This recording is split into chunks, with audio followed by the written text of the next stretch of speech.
I accidentally had a real affair with my wife's AP's wife, and then, hey everyone, I've got a crazy story for you. I know it's long, but I promise it's worth the read. So, my life took a major turn a few months ago when I discovered that my wife was having an affair. We'd been married for 10 years, and I had no clue that anything was going on. It was a total shock when I found out, and I felt hurt, betrayed, and downright angry. I quickly figured out who her affair partner was. We will just call him AP, and through some online stalking, I discovered that he was married too. After a few days of mulling it over, I decided to reach out to his wife, thinking maybe we could team up to figure out how to handle this situation.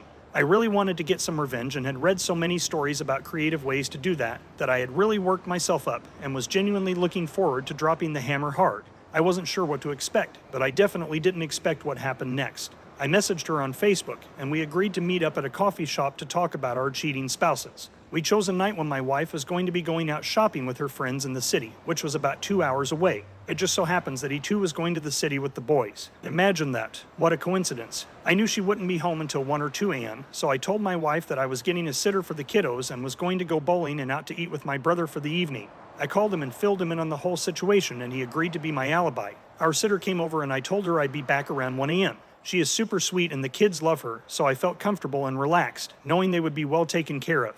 I felt anxious and nervous on my way to the coffee shop, but when we met, it was like all those negative feelings almost instantly disappeared. She was stunningly beautiful, and I couldn't help but feel drawn to her. She had this incredible aura about her that made me feel instantly at ease. As we started talking, it quickly became apparent that we had more in common than just our cheating spouses. We both had kids, we were both feeling stuck in our marriages, and we both wanted more out of life. We liked the same music, the same shows and movies. We talked about our dreams, our desires, and our frustrations, and I couldn't believe how connected I felt to her. It was like I'd known her my whole life. Before we knew it, hours had passed, and the coffee shop was closing. We realized that we hadn't even discussed our revenge plan, but at that point, neither of us really cared. It just became something neither of us really wanted to discuss. We walked out to the parking lot, and as we stood there was this incredible electricity between us. We both knew we were about to do something we shouldn't, but it just felt so right. The moon was huge and bright, and the air was perfect. Our lips met in a passionate kiss, and the world seemed to melt away around us. As we pulled apart, she asked me to follow her, and I didn't hesitate for a second. I hopped in my car and followed her to the nicest hotel in town, and my heart was pounding in my chest as we checked in.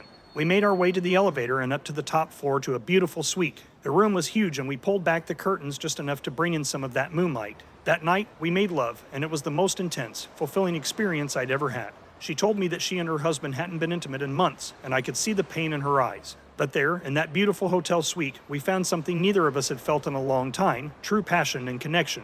It's so crazy to think that while we were having our own life-changing experience, they were continuing their deceit.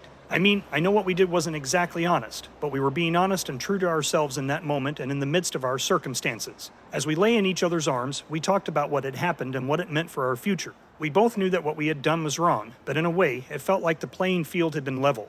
It gave us the strength and courage to confront our spouses and tell them that we knew about the affair. So I went home, paid the sitter, went in and looked at the faces of my sleeping children. I knew the future was going to be challenging, but I vowed that no matter what, they would be the first and top priority through it all. Both of us had those difficult conversations with our spouses, and ultimately, we each decided to divorce them. It was a painful process, but it felt like the right thing to do, and throughout it all, we continued to support each other and grow closer. Months later, once the dust was settled, we started dating, and it was like a breath of fresh air. We could be ourselves with each other without any pretense or fear of judgment. Our connection only grew stronger, and we found that we were not only compatible emotionally, but also intellectually and physically. It was like we were made for each other. As we continued to explore our newfound relationship, we discovered new hobbies and interests together, things that we'd never had the chance to try before. We traveled to places we'd always wanted to visit and shared experiences that we'd only ever dreamed of. It was an incredibly liberating time, and we both felt alive and truly happy for the first time in years. It wasn't long before we knew that we both wanted this to last forever, if it could.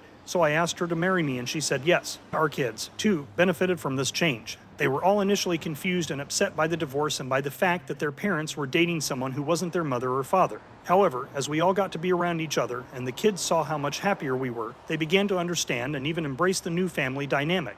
We made the well-being of our children a top priority and made sure to be proactively and emotionally supportive to them. Eventually, our two families came together as one big, happy, extended family. As for our exes, they ended up staying together for a while, but their relationship was far from perfect. They apparently began to cheat on each other, and while they managed to maintain a semblance of stability, it was clear that their lives were nowhere near as fulfilling or balanced as ours. Not that it mattered. It's not a competition. Looking back, it's amazing to think about how everything unfolded. If you had told me a year ago that I'd accidentally have an affair with my wife's AP's wife and end up happier than ever, I would have thought you were crazy. But life has a funny way of working out sometimes, and I'm grateful for the path that led me to where I am today. I don't harbor any hatred or resentment towards my ex-wife or her AP. In fact, I'm grateful. If it weren't for their affair, I might have never met the incredible woman who is now my wife. We might have continued living our lives, stuck in unhappy marriages, never realizing that there was something better out there for us. So, there you have it, folks. That's the story of how I accidentally had a real affair with my wife's AP's wife, and how it changed our lives for the better.